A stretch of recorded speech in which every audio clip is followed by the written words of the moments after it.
Alors, nous allons parler de l'apport de la foresterie communautaire à la mise en œuvre de la contribution déterminée au niveau national. Et dans cette intervention, nous aurons deux panélistes.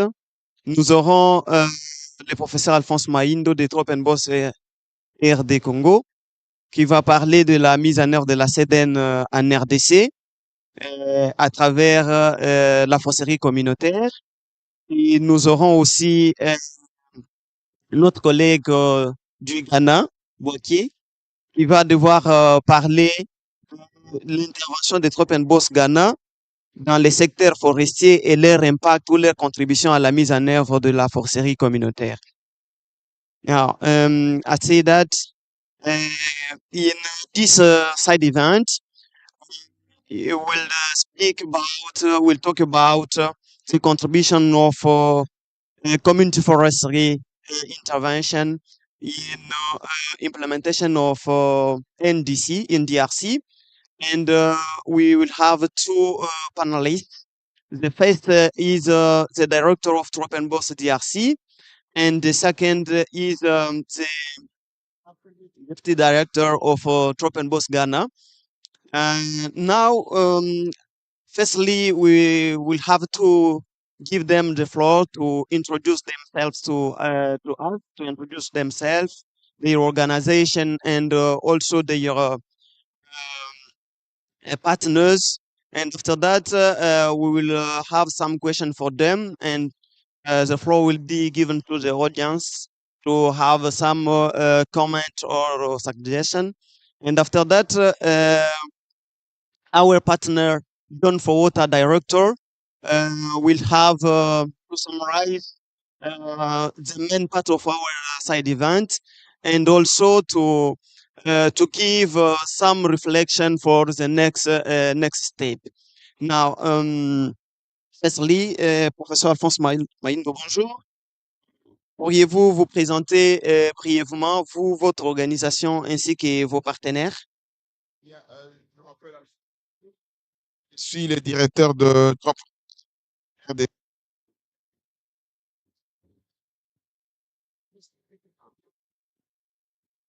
Voilà.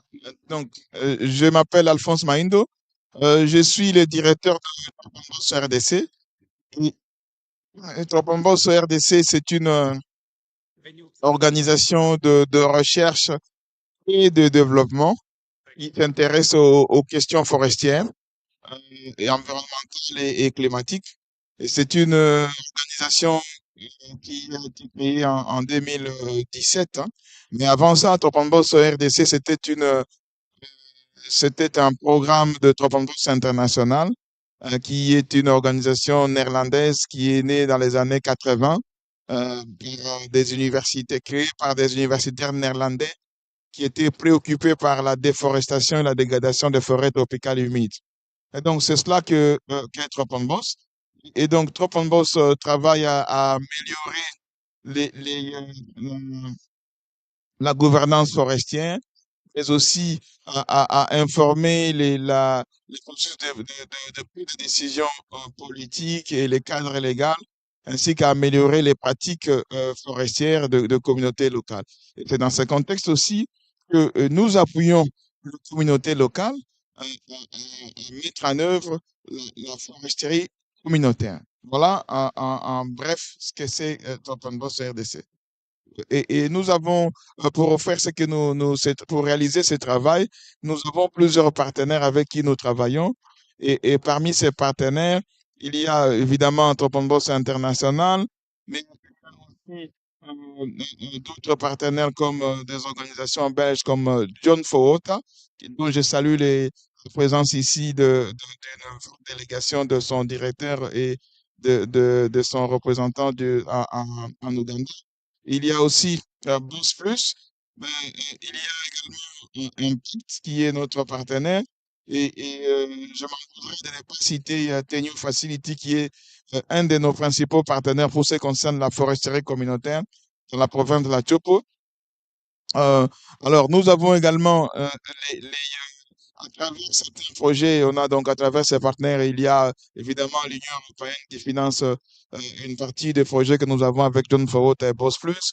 Il y a aussi la DGD, hein, qui est notre partenaire à travers toujours la DGD, à travers John Forward et Boss Plus.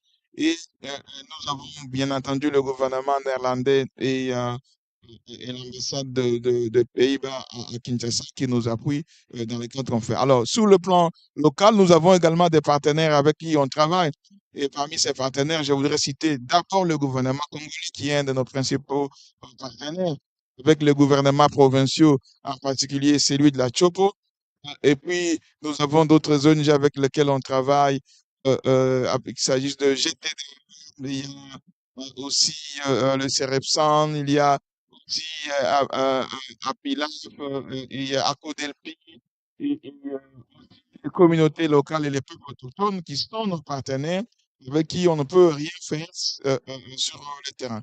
Voilà, grosso modo, hein, ce que les partenaires avec qui on fait ce travail. Et quand j'ai parlé de l'État et des provinces, il y a des partenaires privilégiés parmi eux, c'est notamment l'administration en charge des forêts. Il s'agit ici de l'environnement et du développement durable. Merci. Merci beaucoup, dear Wati.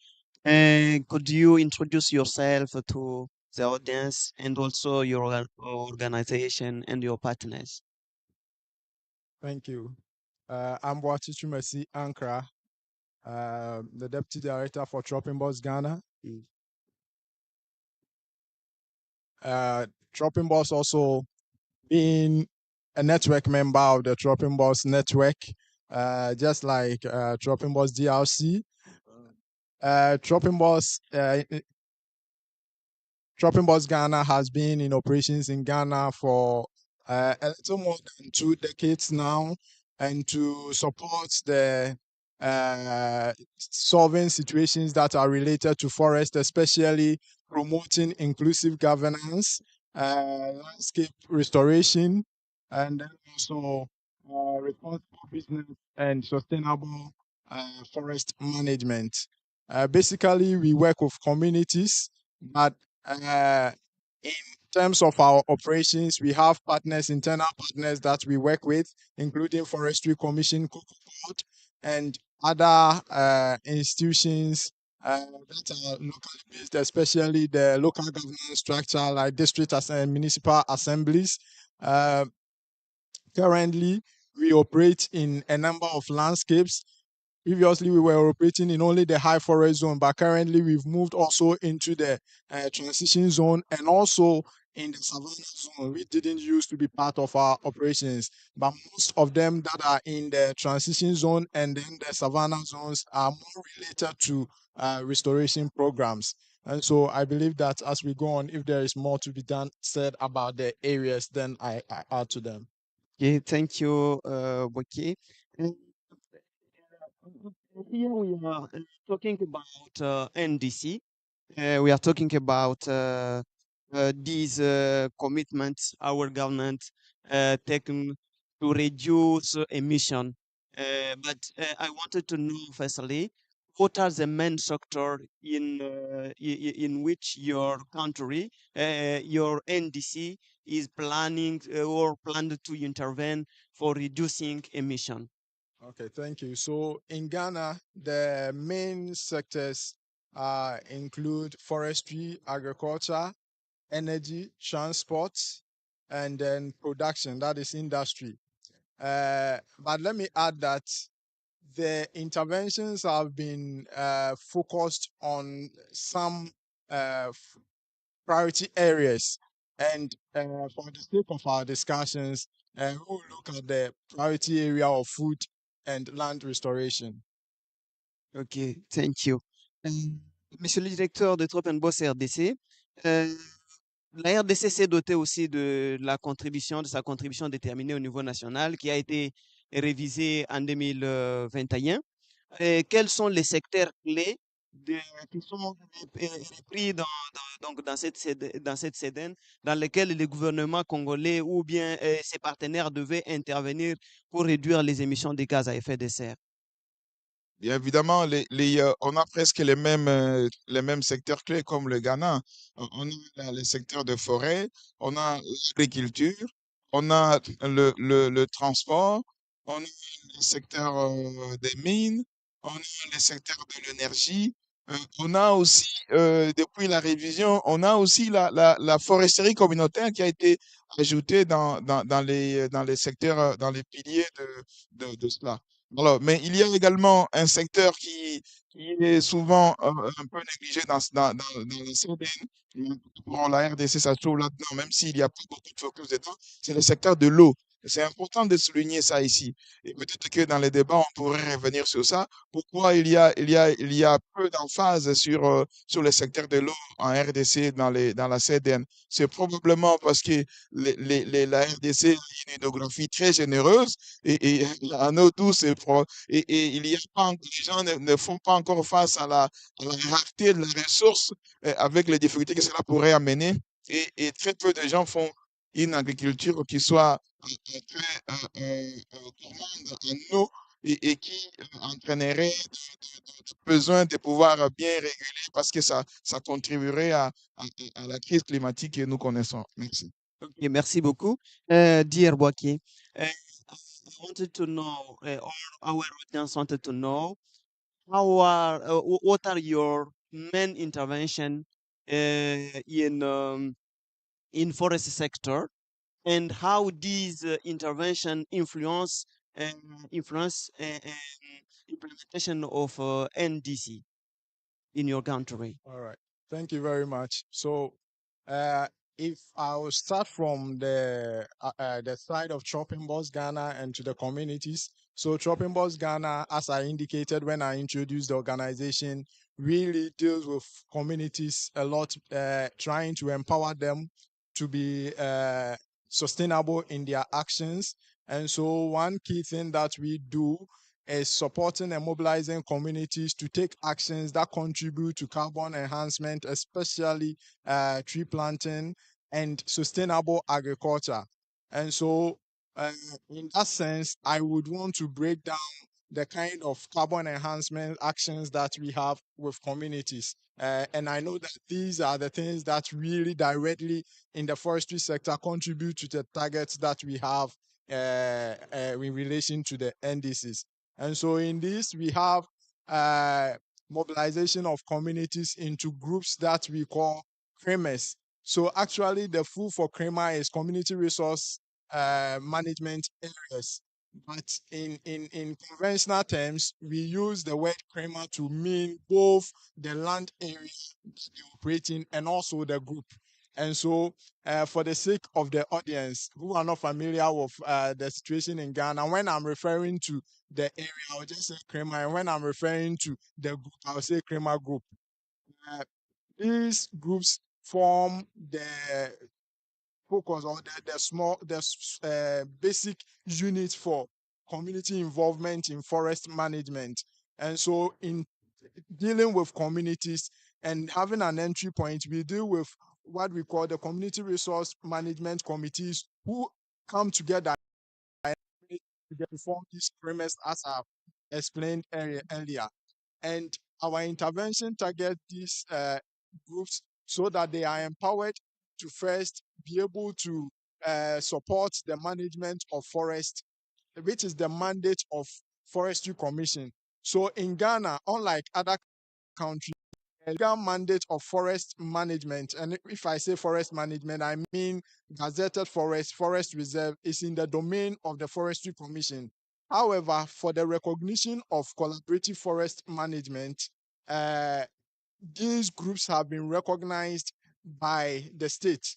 And in recent times, we have a law which has actually, at the national level, also recognized these community groups, the Wildlife Resources Management Act, which was actually assented to by the president in last March.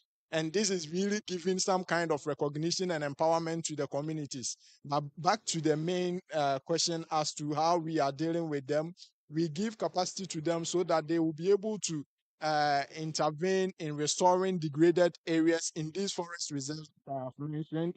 So we have about 3 or about 4 categories of the restoration that communities are involved in. Where we have degraded forest reserved areas, we facilitate the process of the Forestry Commission giving attention to the communities to restore. And with that, there is a direct benefit that the communities get in terms of the proceeds that would come from the establishment that they support to make. The other intervention is through improved agroforestry systems. And so we train the farmers on how to practice improved agroforestry. And we use the word improved because we know that if agroforestry is not new to the farmers, but improved in the sense that now we'll guide them on what kind of species that they can combine with what kind of crops to give the best yield. And so that is why we add the word improved. And then also there is there are a lot of communities have rivers passing through, and because of that, some farms in the past had degraded the banks or the buffer around the river. So we support the communities to restore these vegetations around the water bodies. And then some of them are also doing direct plantation and not really on commercial on large scale. So these are smallholder stands that communities have. And these are some of the direct things that we do with communities that contribute to the targets that we have as Ghana in our NDCs. Ok, thank you. Monsieur le directeur des Trop Boss, plusieurs angles ou plusieurs secteurs dans la CDN. Trop Boss RDC se décide de parler ou d'y entrer par la foresterie communautaire. Alors, la question, c'est de savoir comment, en entrant par la foresterie communautaire, vous avez pu influencer ou contribuer à la mise en œuvre de la CDN, aussi bien dans les secteurs de forêt que dans les autres secteurs, lesquels même. Oui, alors merci beaucoup. Pour nous, nous avons voulu prendre la foresterie communautaire comme un point d'entrée pour, pour ce qui concerne la contribution des CDN, donc pour la RDC. Pourquoi? Parce que dans la stratégie nationale de la foresterie communautaire, la foresterie communautaire en RDC si vous voulez, c'est un outil de développement local, mais qui comprend donc différentes dimensions, différents aspects. Ça inclut aussi bien la foresterie, ça inclut aussi les moyens d'existence, ça inclut l'agriculture, ça inclut l'énergie, l'accès à l'eau et la gestion durable des forêts, la conservation. Donc, ça comprend en fait plusieurs dimensions qui doivent être mises en place. Et cette foresterie communautaire, ça inclut également l'aménagement de l'espace forestier. Donc, on a, si vous voulez, tous ces ensembles qui font donc le point d'entrée des CDN, donc la contribution volontaire donc, du pays, qui se retrouve là-dedans. Et c'est pour ça que nous, on a pris ces points-là pour rentrer. Alors, comment on fait pratiquement avec les communautés locales? En ce qui concerne, la première chose que nous faisons, c'est d'essayer de faire d'abord avec les communautés locales le plan simple d'aménagement de leurs concessions. Une fois que nous avons accompagné une communauté et elle a obtenu son titre, ce que nous faisons, c'est de faire un plan d'aménagement. Et ce plan d'aménagement comprend donc une allocation de l'espace de cette forêt de la communauté avec différentes allocations. Et nous basons également sur les savoirs locaux, les savoirs indigènes de ces communautés-là, les savoirs qu'ils ont sur les forêts, sur les pratiques. Alors donc, il y aura des espaces qu'ils avaient toujours réservés, par exemple, pour les activités rituelles, comme les forêts sacrées, les arbres sacrés, qui vont donc être préservés avec, pour faire donc, des zones de conservation.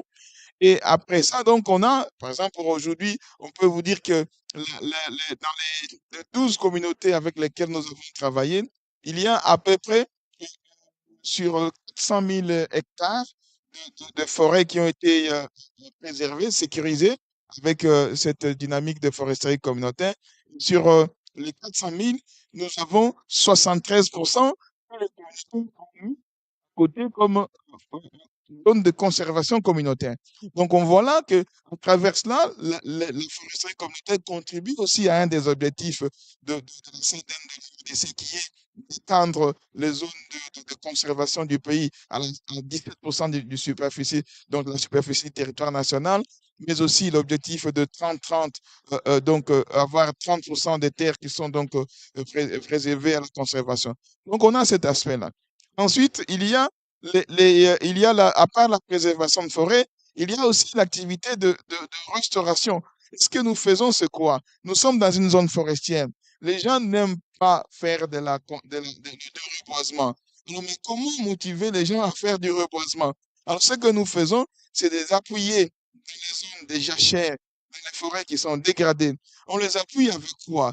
On les appuie pour essayer d'identifier avec eux quelles sont les espèces, les essences dont ils ont vraiment besoin, mais qui ont tendance à disparaître dans les espaces où, avoisinant leur milieu, notamment les arbres chenilles ou les arbres fruitiers. Et donc, avec eux, alors, on fait donc des pépinières et pour regarnir ces espaces-là, pour avoir donc des arbres utiles qui leur permettent donc d'avoir de faire du reboisement. Ensuite, nous faisons également, nous savons que la forêt, l'agriculture, c'est un des moteurs principaux donc de déforestation et qui contribue donc à des émissions de gaz.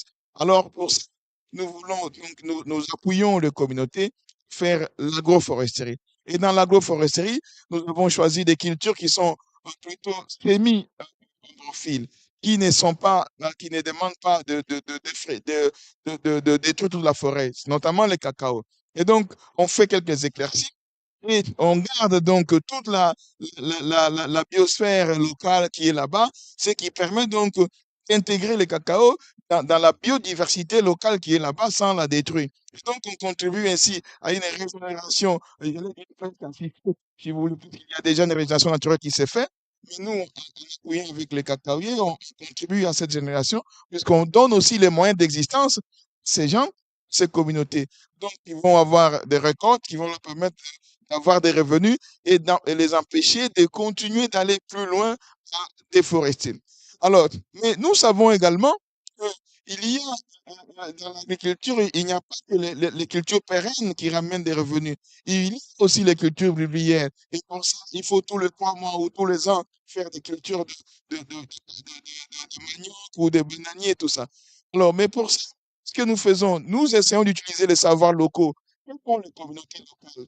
Elles utilisent donc une agriculture qui ne soit pas monoculturelle. Elles font donc plusieurs cultures dans un même champ. Et donc, ce que nous faisons, c'est d'apporter alors, de les aider à mieux faire ça, en apportant aussi des semences de meilleure qualité avec des rendements beaucoup plus élevés. Et donc, on fait donc, on développe avec les communautés locales, avec leur savoir, mais aussi avec nos techniciens, si vous voulez, des systèmes de production diversifiés et qui soient aussi mieux performants. Et c'est ce qu'on met en place pour adresser ce moteur de déforestation et contribuer donc avec donc à la CDN nationale. Maintenant, il y a un secteur aussi qui est fort important, qui est donc le secteur de l'eau ici dont j'ai parlé.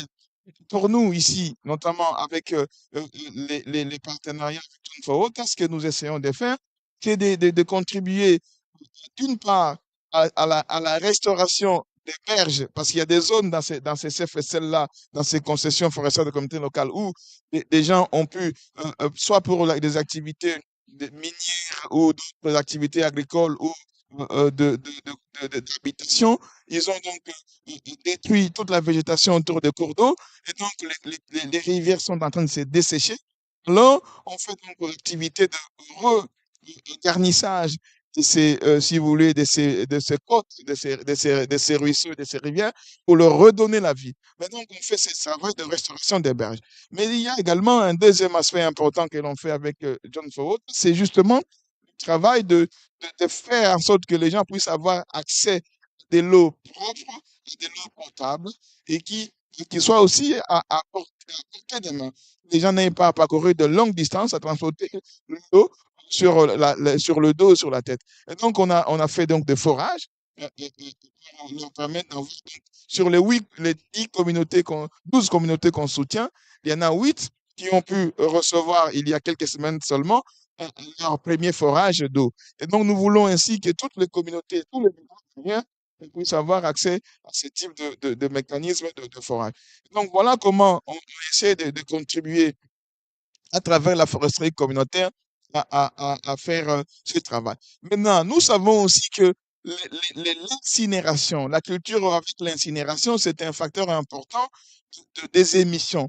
Et donc, dans les systèmes diversifiés d'agriculture que nous mettons en place, il y a l'innovation des techniques qui ne permettent, qui n'utilisent pas le feu pour faire les choses. Et donc, on essaie de produire la biomasse. Les mauvaises herbes qui sont arrachées, au lieu qu'on puisse les incinérer, et donc on les préserve pour les mettre à côté, pour les se décomposent, deviennent donc de la matière organique pour préserver la biomasse qui permet d'avoir donc du fumier, du compost qui permet donc aux petits paysans de vendre, si vous voulez, de produire sur le même espace pendant donc plusieurs séries, donc plusieurs cycles agricoles. Merci. D'accord, merci beaucoup, merci beaucoup.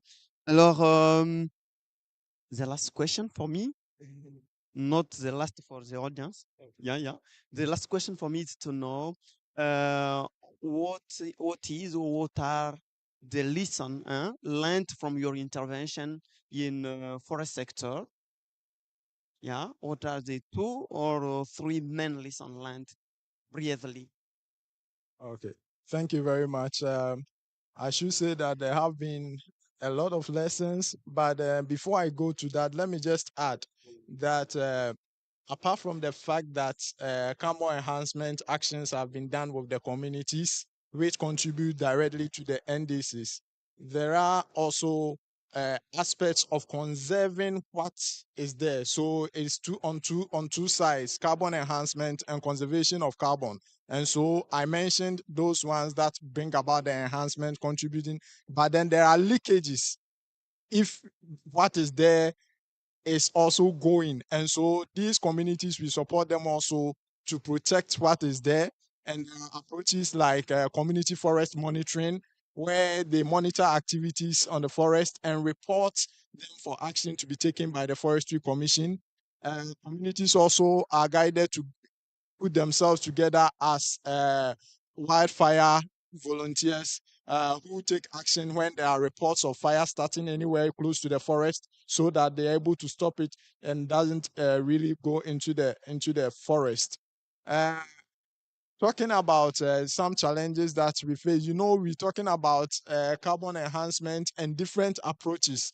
So, especially in the agroforestry system, where farmers are encouraged either to retain naturally occurring ones or to actually put in new trees in their agricultural systems, one key thing has been some kind of disincentive for the farmers, which emanates from the fact that we have a law in Ghana which invests all naturally occurring trees in the precedent in trust for the people. And so even though the farmer might nurture a tree from very tender age to maturity, it is within the domain and the right of the state to give that tree that the farmer has nurtured to maturity to even a logger to come and log without any benefit, direct benefit from the proceeds going to the farmer.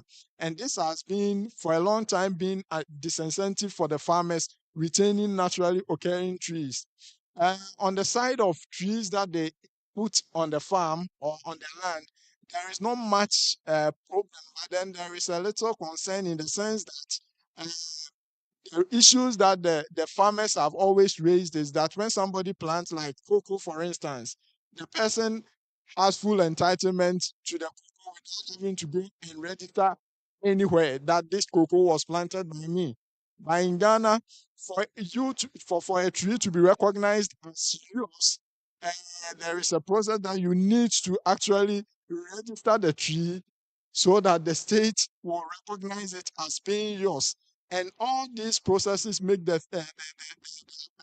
process cumbersome for farmers, and that has been a kind of disincentive for the farmers involving themselves in carbon enhancement activities. But there have been attempts on that.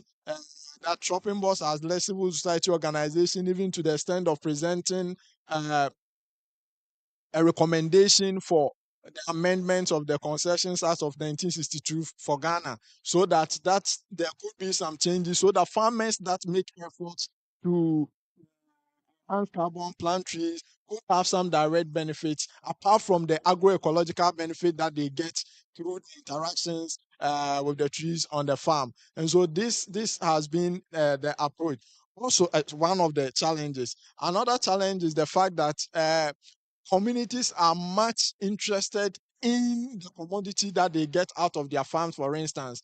And so when at the initial stages, they have not realized or experienced the benefit that the sustainable practice bring to them in terms of direct returns, uh, it is a bit difficult convincing them. Another is also apart from the tree tenure I've mentioned, is land tenure. You know, trees have long gestation and occupancy on land. And so for farmers that do not own the land themselves but are on it as tenant farmers, it is difficult for them to practice certain kind of systems, because when they put the tree on the land, they do not know what the landowner will think of it. And even when they are going to stay on the land for a very long time, they usually have issues with their landowners, because the landowner would say, you took the land, for instance, to plant cocoa and not to plant trees. Even though it is a system of cocoa agroforestry, there are sometimes challenges with the landowners, because they would want to have a benefit in the trees, because uh, your, your original intent was just to plant cocoa. And so they would not agree that the tree, even though you planted or nurtured it, belonged to you. And so these two things have really created some kind of disincentive and discouragement for farmers practicing certain kind of systems that are deemed sustainable in the landscape. Ok, thank you. Ok, professeur, la question c'est de savoir la foresterie communautaire vise la gestion durable de forêt, mais aussi l'amélioration des moyens d'existence des communautés. Alors, dans votre intervention avec Tropenbos RD Congo, quelles sont les leçons donc des leçons, pas plus, je pense qu'il y en a beaucoup, compte tenu du temps. Quelles sont les deux grandes leçons que vous avez donc tirées de l'intervention par la foresterie communautaire pour contribuer à la mise en œuvre de la CDN en RDC? Merci. Je pense que la première grande leçon que je pense qu'on a pu tirer de ça en termes de contribution de la foresterie communautaire à la CDN, c'est que il y a une prise de conscience de communautés locales du fait que les forêts doivent être préservées avec leur savoir traditionnel. Et donc, c'est pour ça que vous avez vu que 73% des superficies des CFSL sont consacrées à la conservation.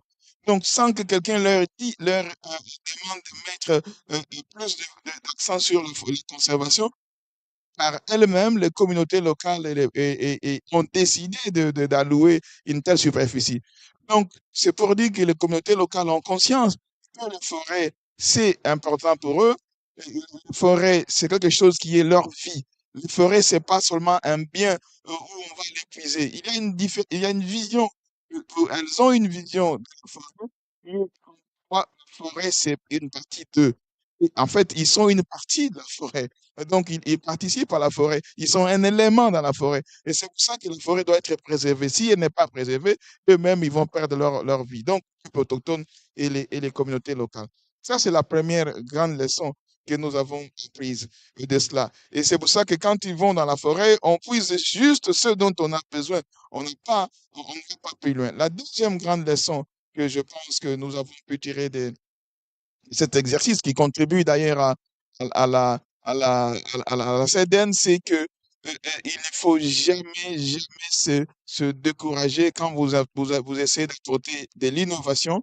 L'innovation a toujours eu de résistance, puisque les gens ont l'habitude de faire des choses d'une certaine manière. Et donc, quand vous amenez quelque chose de nouveau, et il y a toujours des problèmes. Et là, nous avions apporté une culture nouvelle qui n'était pas connue dans les milieux. C'est la culture du cacao. Il y a eu beaucoup de résistance.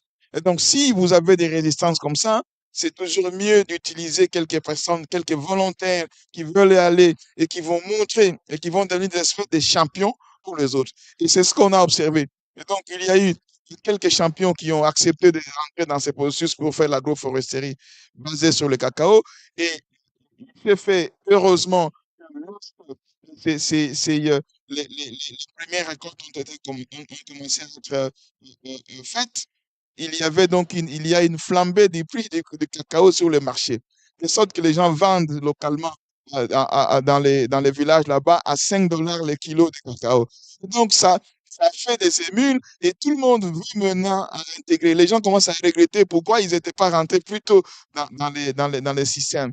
Dans les systèmes d'agroforesterie basés sur le cacao. Et maintenant, on a beaucoup plus de demandes.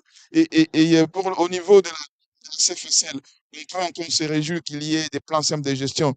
On peut redouter moins que ça puisse impacter sur les forêts. Mais il y a toujours cette crainte. Hein. Il faut continuer à sensibiliser les gens à cause de cette flambée du prix du cacao. Qu'est-ce qui empêcherait ces communautés locales de revisiter leur plan simple de gestion pour faire de nouvelles réalisations, pour gagner plus d'espace, pour faire cette agroforesterie, pour gagner encore plus d'argent. Et donc, parce que ça, c'est aussi un risque qu'on pourrait avoir. Mais en dehors de CFSL, on pourrait craindre que de plus de gens qui commencent à faire de champs de cacao et tout ça. Et c'est pour cela que nous essayons de travailler avec les autorités provinciales. Avec pour faire on a fait les plans d'aménagement territorial de la province de la Tshopo et nous travaillons aussi avec l'administrateur du territoire et les chefs de secteur et de chefferie pour faire aussi des plans d'aménagement. Et c'est ce qu'on a fait. Maintenant, il faut savoir comment appuyer ces autorités à mettre en œuvre ces plans d'aménagement territorial qui ont été mis en place là. Et donc, nous pensons que ça, c'est vraiment les grandes leçons que nous avons pu tirer de la foresterie communautaire.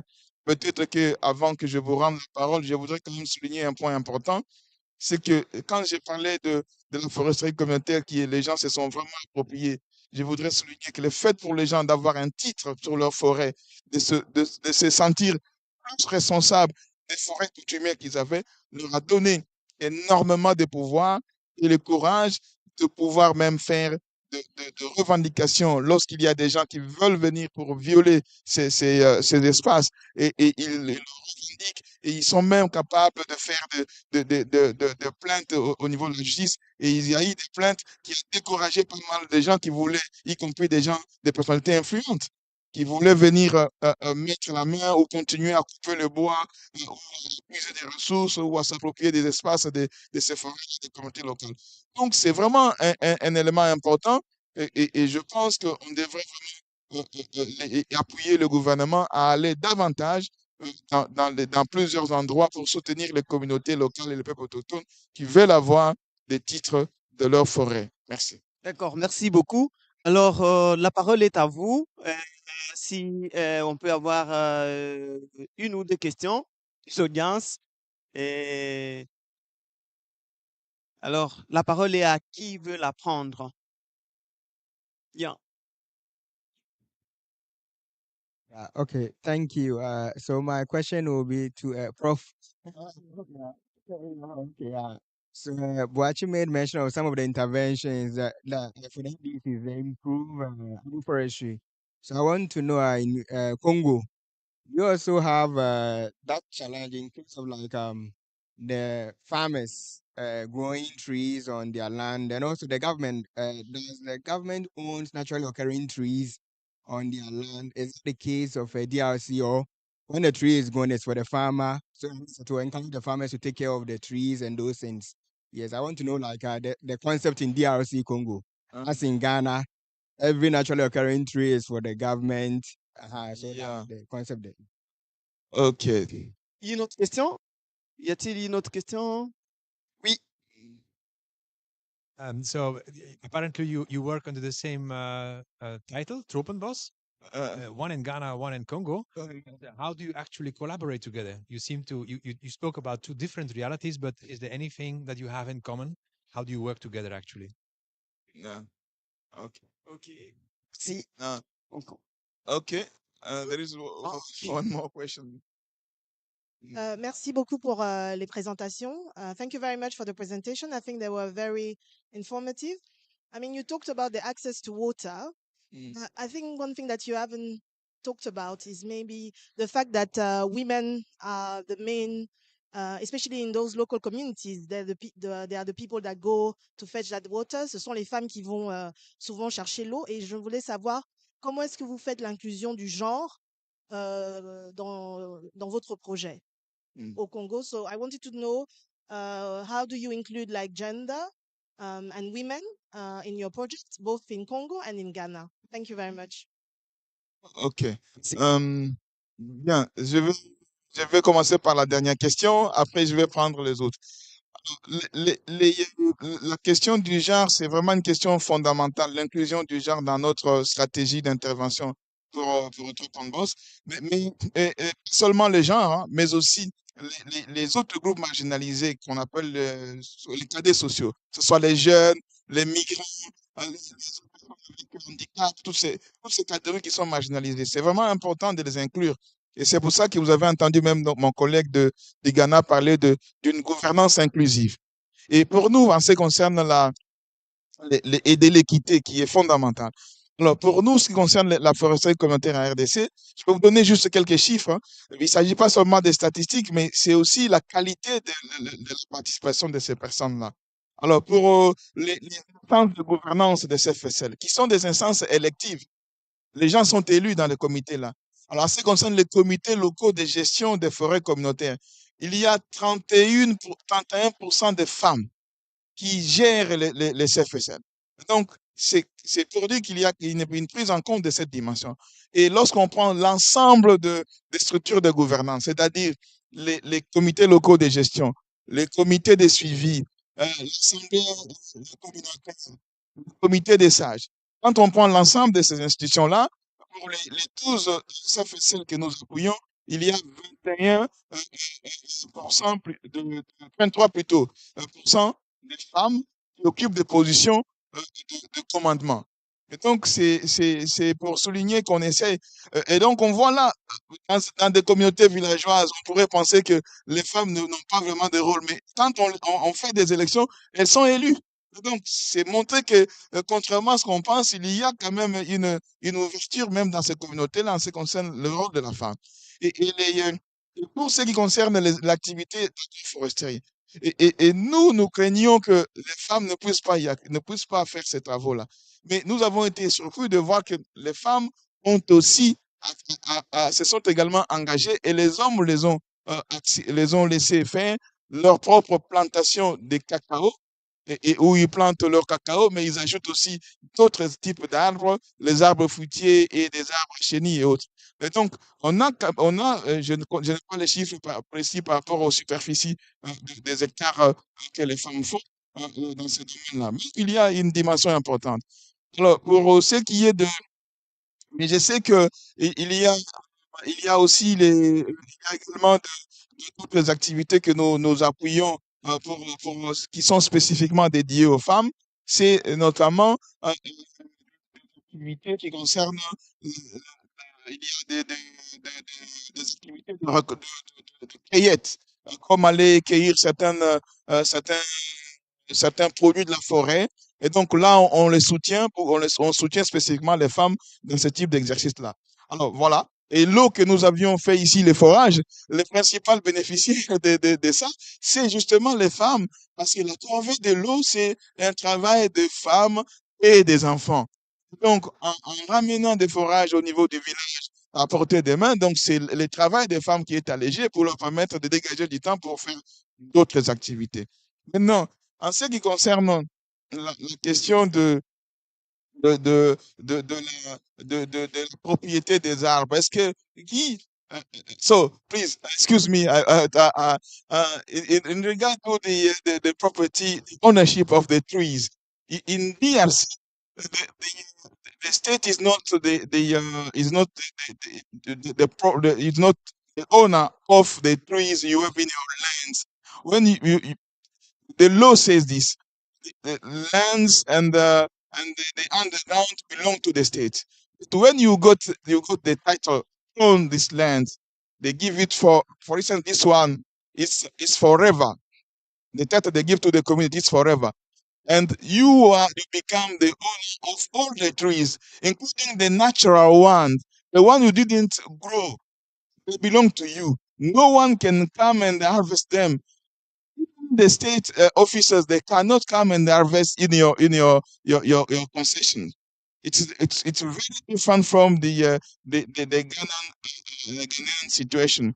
So the only things that's continuously belong to the state, the underground, the minerals. So these one they belong to the state. So if you want for this one, in this case, if you want to harvest minerals, you should renounce to your forestry title, and then you request, you apply for another title, which is through another ministry, the Ministry of Mining, and then they give you a title, then you can start mining in this area, but you lose then the forestry title. So that's why I think the people actually very interested are committed to take care of the trees, to take care of the forest because it's their forest, it's their property. Uh, Maintenant, pour la question qui concerne les liens entre, parce que nous travaillons sur les mêmes thématiques, mais avec des paysages qui sont très, très, très différents. Au Ghana, on a un paysage qui n'est pas très forestier. Ils ont pratiquement plus de forêts. En RDC, nous avons beaucoup de forêts tropicales qui sont encore là. Mais comment on trouve des liens? En fait, dans votre question, il y a déjà des éléments de réponse à cela. C'est quoi? C'est d'abord la thématique, mais c'est aussi en ce qui concerne la stratégie d'intervention. Donc, l'approche. C'est quelle approche? C'est l'approche de paysage, un landscape approach. Pour dire, voilà, landscape approach, ça signifie qu'on regarde les différentes utilisations de l'espace, donc du paysage qui est là-bas. Quelles sont les différentes parties prenantes qui sont là-bas? Quels sont leurs intérêts? Comment concilier ces différentes utilisations des terres pour qu'il y ait pour l'intérêt des forêts, pour l'intérêt des gens et tout ça. Et donc, c'est cela un élément important qu'on fait dans ces approches-là. Alors, il y a aussi l'autre élément important qui nous relie par rapport à ça, c'est la question de la gouvernance et par les communautés locales, notamment ici. Donc, comment faire en sorte que les communautés puissent gérer ces espaces-là que ces espaces soient aussi gérés de manière inclusive, que les entrepreneuriats, que les gens qui font pas soient des entrepreneuriats responsables et tout. Comment aussi inclure les femmes, les jeunes dans tout ce que nous faisons là-bas. Et donc, la zone d'intervention, c'est au niveau de ce qu'on appelle donc zone frontière, là où la forêt rencontre donc, frontière landscape. Et, et le dernier élément que je voudrais souligner ici, c'est que dans tous ces espaces, nous travaillons sur les solutions locales qui promeuvent donc les connaissances locales, les savoirs locaux des communautés locales. Et ça, c'est un élément essentiel de nos disons, de tous les endroits où les gens de Topambos travaillent. Merci. Okay, merci beaucoup. Question for you. The first, gender dimension in your intervention, and the second, collaboration between Tropenbos Ghana and Tropenbos DRC. All right. Thank you very much. In terms of involvement of women in our action, it is very prominent because it is important to us. First of all, because in these communities, we realize that a lot of actions that are led by women really moves a bit faster, especially in the cocoa sector, in a particular region that we are working in, the Western North region of Ghana. And so, first of all, in our community actions, we do well to make sure that women are well represented and actively participating in the action. How do we do that? We know that the needs of women are mostly different from the needs of men in terms of participating in action. And so sometimes we realize that when we just make a call or invitation for a meeting, for instance, you might find only men or just a few women. But what we do is to make a proud discussion with both the men and the women to find out which conducive date and time is good for them. Because we realize that some of the women will definitely not come when it is about a market day. You put a meeting, for instance, on a market day, they will not come for the meeting, not because they are not interested in the subject that you are going to discuss, but because they also need to fend for the family. And so we discuss with them, try to come to a compromise where the time and the day that we are having an action will suit both of them.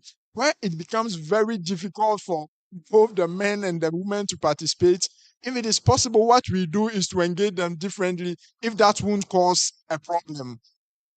Now, we realize also that in the communities, historically, men have been at the forefront of even cooperatives, farmer cooperatives, and now some of the women are forming their own cooperatives. But we realize one thing, that some of the women groups were not having access to what government supplies to farmers, for instance. And so the government official that is supposed to distribute these inputs for the farmers would give it to the mixed group or male group, who would then share for the women. And so the concern that we realized was that they were not getting as much as the men were getting. And so what we did was, first time, engage with the officer in charge, but subsequently we know that the project won't be at landscape forever. And so what we did was to empower them and train them in advocacy, lobby and advocacy, and communicate. So things that will help them engage duty bearers. And we have a record of some women on their own being able to engage the Cocoa Health and Extension Division offices to have a direct access of input for themselves. Also, in the Red Plus implementation of Ghana, Tropenbos was actually contacted to develop what we call hotspot intervention areas and plots for them. Through the intervention and our engagement with the landscapes and the communities, we deliberately conscientize them and sensitize them about the need for women to be involved in the leadership position, and not really on our side imposing on them, because they were going to elect leaders anyway.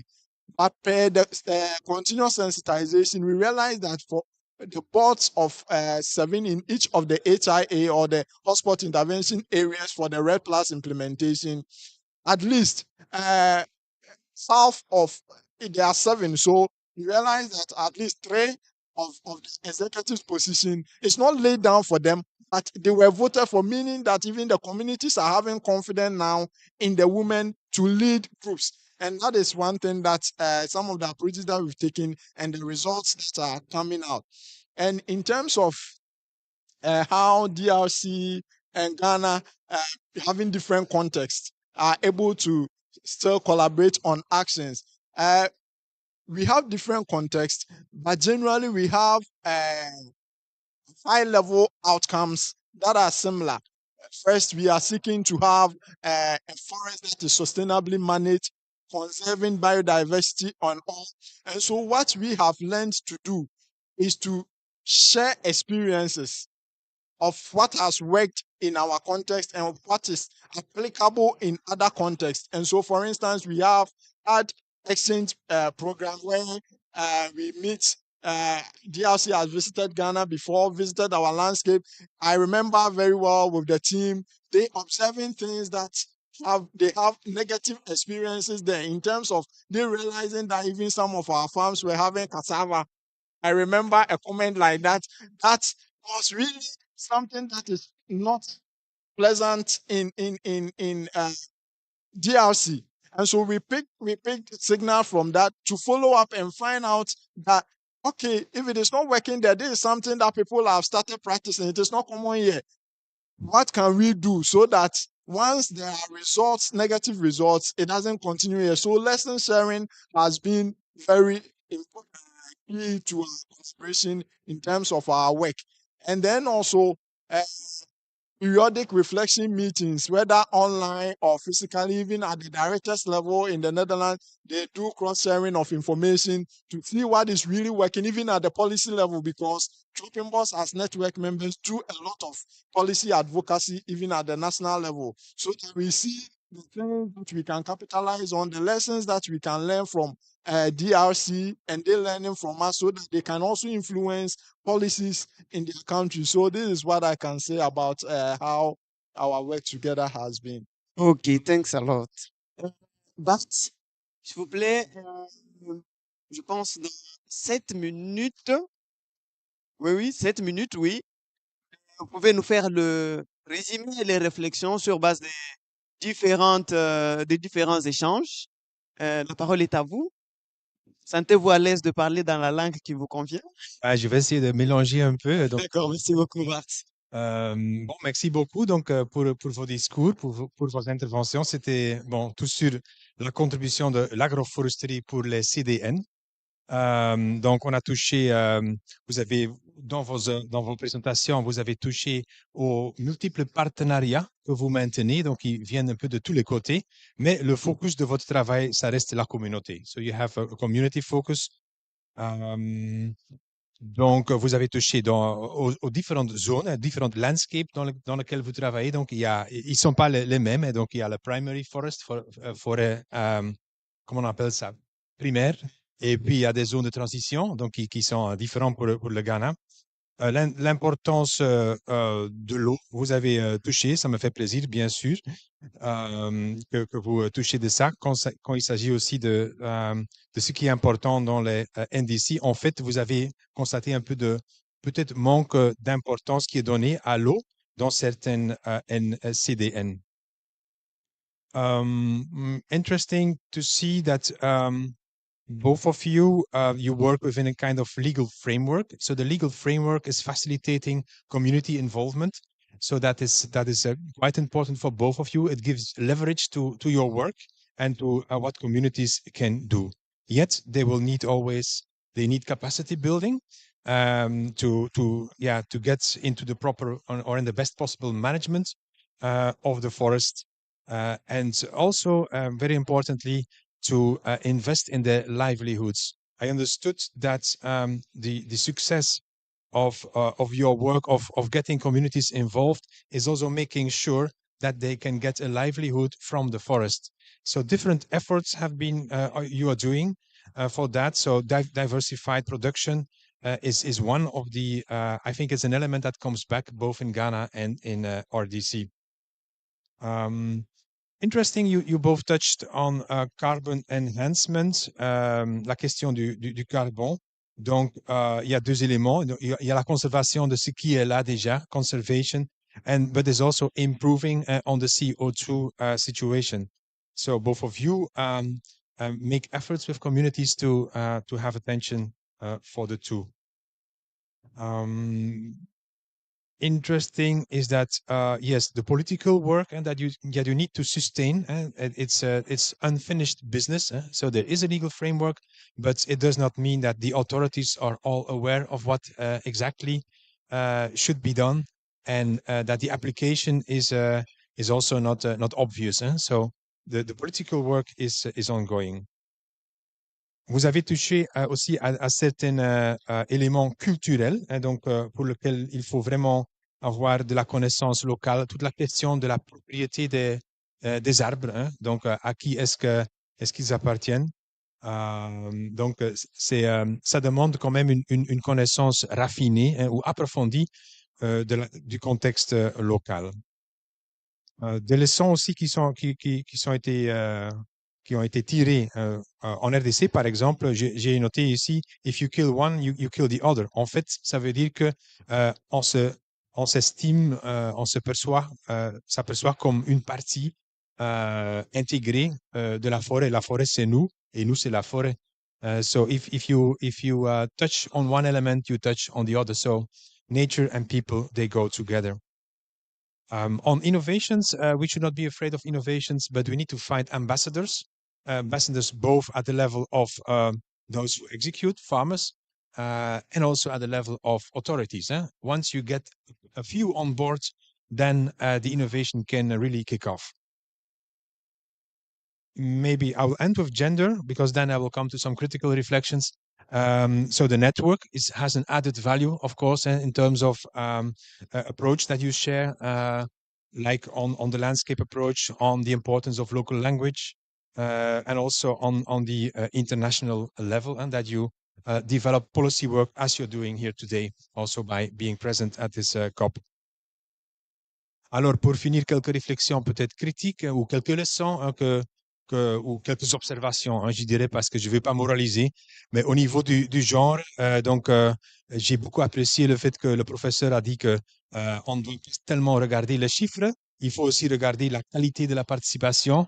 On a parlé de 31%, 23%. Je dirais c'est bien, mais on ne peut pas se contenter d'abord.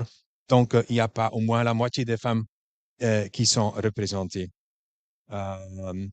So I've understood also the importance of the network. I think you and that's maybe also an observation. Maybe you can do even more with that. I'm thinking of what I got is that if we would make the full Congolese forest disappear, if we would destroy it, it will have an effect on the whole region, also on West Africa. So actually, you're already interconnected in terms of the threat and that is there to the forest and to the global community as well. So, and when thinking about funding finance for climate action, there you may have a good argument too that you can play out more. Yeah, so we're talking about these difficult NCQGs or something here, and so these new quantified financial goals that we need to obtain. What you contribute in Congo, in Ghana, is a contribution to also an international threat, or it's an international opportunity. So I think you can play it out even more. And of course, maybe to end, it's great that you're already working on water a lot in RDC, but I would say do it in Ghana as well. So make it also common ground. And I think water is really something that can serve as an intersectional work. And so if you on anything you touch on water. So I would say keep up the good work by connecting also water to forest work. Thank you. Okay, thank you. Voilà, merci beaucoup. Quoi de plus que de nous applaudir pour cette participation? Et nous pouvons applaudir pour nous-mêmes, non? Voilà. Ok, ok, merci beaucoup. Est-ce que... Voilà, ok, ok, d'accord. Maintenant, est-ce que c'est possible de passer ici pour une photo d'ensemble, s'il vous plaît? Merci beaucoup. Merci à tous. Ouais. Ok.